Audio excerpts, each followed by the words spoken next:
climate change နဲ့ပတ်သက်ပြီးဘာမှမလုပ်ရင်ဘာတွေဖြစ်လာနိုင်မှာလဲ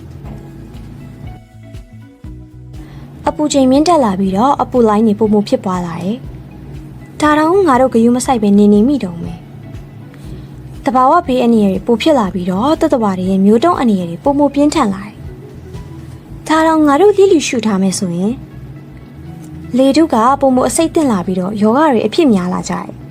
အသက်ရှူနေရတာတော့အရင်လိုလမ်းဆက်တဲ့လေတွေမဟုတ်တော့ဒါတော့ငါတို့ဘာမှမဖြစ်တယ်လို့နေမယ်ဆိုရင်ငါတို့ကဘာကြီးမှာတဘာဝဘေးအနေအကြောင်းအစာရေစာရှားပါလာပြီးတော့ဒုက္ခတွေပိုများလာမယ်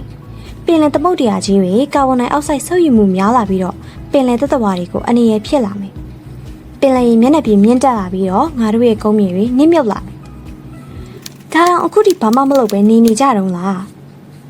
ငါတို့ရဲ့ကဘာကြီးကိုငါတို့ကပဲကဲတင်နိုင်မှာပါအဲ့ဒါကြောင့်အခုပဲကဘာကြီးကိုတထောင်တနေရာကနေကဲတင်လိုက်ကြရအောင်နော်